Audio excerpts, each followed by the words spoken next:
What's up? Magnus Carlsen is back because after lost 2 games against Filusa and Prague, he finally won a game, this time against the world champion gukesh.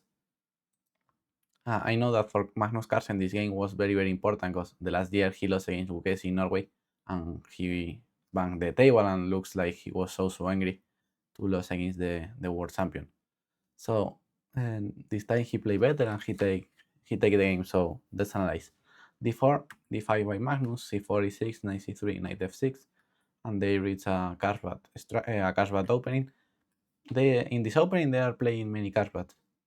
The Queen's Gambit is being more employed than the Ninth Indian with black. The majority of the people are playing D5 in the first move. So okay, they guys play a cashbat, and now bishop b4 is a normal move by Carlsen. It's not the most popular, but it's completely normal, developing the bishop. Here e3 is the main move, knight f3 by Magnus, and here Magnus play queen d6, which is not my favorite move. I prefer other moves like, for example, h6 or here simply short castle. Because after queen d6, with the plan employed by gukesh, white is going to be slightly better thanks to some tactics. Here knight d2, very good move, and pin the knight. The idea is just unpin the knight and can have idea with bishop f6 and knight d5 or knight b5. So okay, now white is threatening take on f6. So for that reason, black played c6. The move bishop c3 I don't really like. The machine says that it's playable, but I think that after just take on c3 and, for example, here go back with the knight, with the bishop, here white have the bishop pair and black have no counterplay for that. So c6 the normal move, and now queen c2, very good move. Again, he's threatening take here and take here. Or just knight b5 could be another threat. Because after h6, here gukesh play knight b5, very good move. And here Magnus Carlsen stopped to think because black have many interesting options. One possibility that both players calculate, because after the game they are talking about it, was c takes b5, just taking the knight. Let's see what happens here. Of course, the idea is take on c8, king e7, queen h8, and both are calculating this position. That's okay. That's true that white have an exchange up, but white have no counter, no development with these pieces, and this king is still in the center, and the queen could be a little bit far from the king. But white with an accurate play can hold the position and have a good advantage. Here long castle is the best move, but the position is very difficult because white all the time, both players all the time should make only moves. So long castle here is the best. Queen a6, e3, giving the h2 pawn, of course is not easy. And here queen c8, coming to the defense, says the machine say that he's winning, but okay, both players should still need to play accurate move. Knight e4, queen b7, knight d7, bishop b5, knight d2, queen d7, and okay, here the machine say that white is better. But of course, all this line is impossible to find everything over the board, especially signs here. So okay, Magnus Carlsen calculate that and he evaluate that all this is not clear. So here the more concrete move and the recommendation of the machine was bishop d2, but I don't really like this move because after bishop d2, now if you return to the natural square to return is this is 7, because okay, d8 is the initial square. Here white have more development and white is slightly better.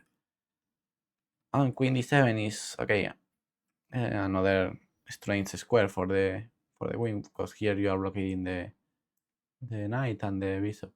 Maybe the idea should be that here we have queen f5. But okay, queen e7 is the most concrete move. Here, okay, if white returns with the knight, it's clear that the queen is fine on e7. But here the problem is that white have bishop f4. Still sacrificing the knight because the c8 bishop is hanging. So white and black only active play because the knight is entering here, the bishop is entering, knight is entering. So black only move is queen b4, knight c3, queen here. But here this pawn sacrifice, just bishop d6, avoiding black to go short castle, and white have huge counterplay for the pawn. For example, knight d7, e4, Knight takes rook d1, queen f6 takes bishop e2, and okay, the machine says equal, but entering all of this line is maybe not the best practical decision for black. I think that here queen d8 is a more normal move for queen d7. But Magnus Carlsen, instead of entering all of this line, he preferred to keep his bishop pair over the board, but with a worse pawn structure. He prefers, yes, the bad pawn structure, but have the bishop pair over the board to still having win options. Because after bishop takes and g takes, white is better here because this pawn structure is very bad. It's like a normal Carlsen endgame, but with queens over the board. And here white is better, of course. But black is still having options because he have the bishop pair and queens over the board, of course. Knight c3. Oh. One day this knight will return, the job is made. And here Magnus played bishop knight d7. During the game I expect bishop b6. I thought that this was the most natural move. Later developed the knight to d7. Here e3 could look normal for white, but after h5, h4, knight d7, the bishop on d3 is not really good place, because black counterplay one day is going to be break with c5, and the bishop on d3 against c5 is not so well placed.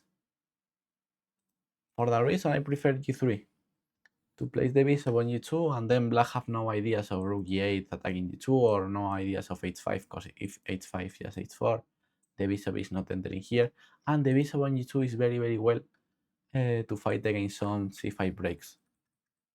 So g3 here was very interesting. Look like this bishop is closed, but is avoiding on the only black counterplay with c5. So bishop d2, a very interesting idea. But instead of that, okay, Magnus play knight d7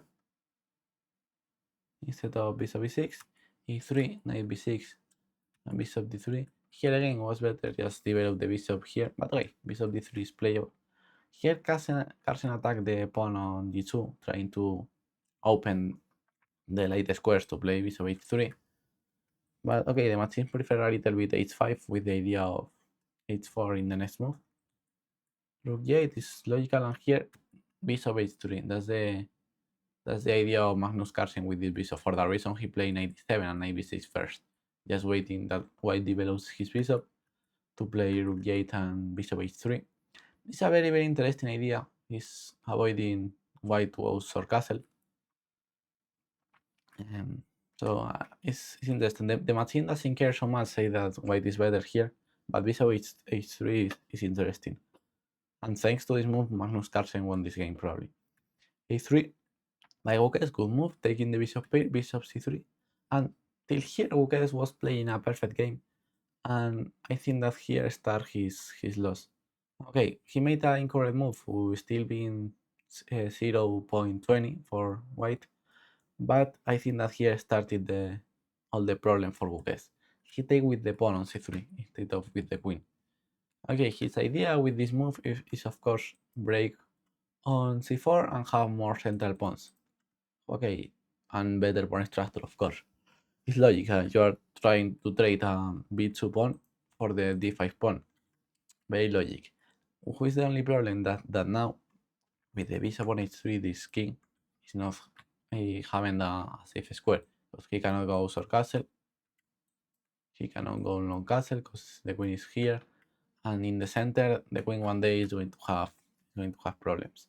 So that's why b takes e3 is a very bad move, because white now have no safe square for his king. Queen takes, of course, was better, and just later long castle followed by king b1, and white have everything under control. But after b takes e3, now the white king is in trouble. So the machine's still saying that white is fine, but I think that this was the start of the end for gukesh. Okay, knight c8 by Magnus. Very good move, improving the knight to d6. This is going to be a great square for the knight. In general, in the cashbat, the d6 square is the best one, and the d3 square for the knight too. But especially the d6 square for the black knight. c4. Okay, the normal breakthrough. For a reason, gukesh take on b3 on c3 with the pawn takes, and here was slightly better to take with the knight. The problem of queen takes is that now black is winning some tempos with knight d6. Later he won another tempo with a5. And now, great move by Magnus Carlsen, rook g5, activating the rook via the fifth rank. Here black is completely fine. Can look a little bit strange because, okay, white have all his pieces more or less normal place and with a normal pawn structure, with all his pawn in dark squares, the bishop in light square. But the huge problem of white is the king. If this king was maybe on here on g1, or white could be completely fine. But the problem of the white king is very, very important here.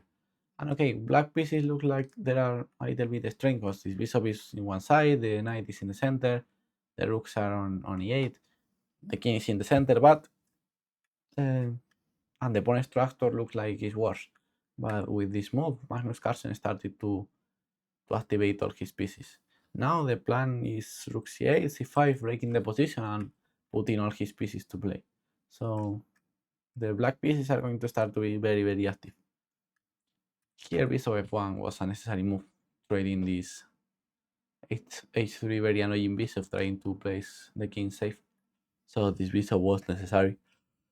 Bishop e2, rook c8, now c5 is coming. Here rook c1 was a possibility, trying to stop c5, and if, for example, if c5, queen a5, or if king f8, now it's time to play f3 followed by king f2. So rook c1 here was the best defense. He played f3, who is a logical move, trying to play king f2 and activate the h1 rook and placing the king more or less safe. But after c5, black here is better.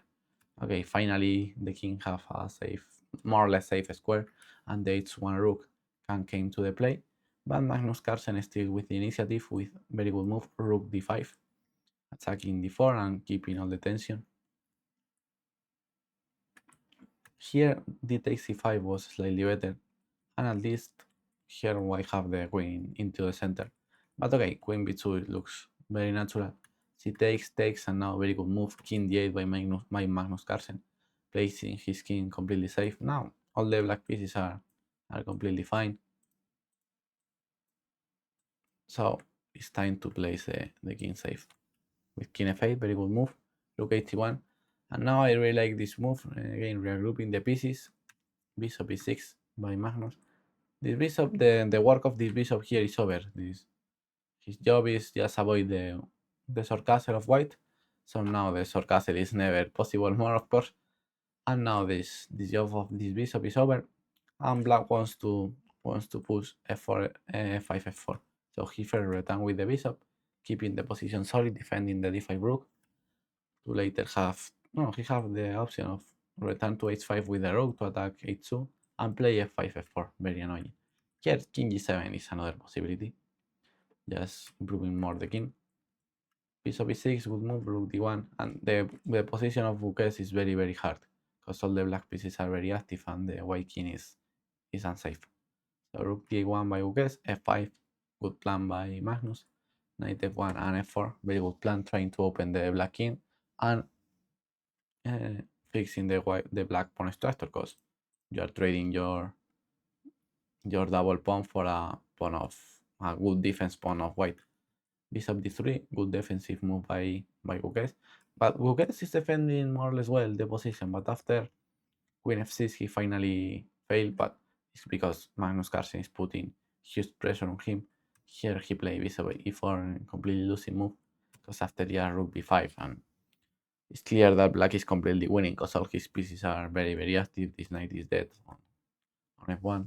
Here, for example, queen d2 play by gukesh, and now bishop b3, everything is coming.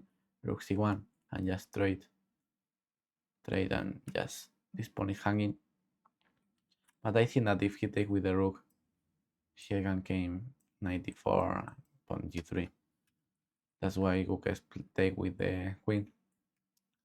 But now after this pawn falls, the position is completely lost. Bishop e6, to have rook b2. And now, okay, Magnus Carlsen sacrifice this piece. He need to calculate two checks.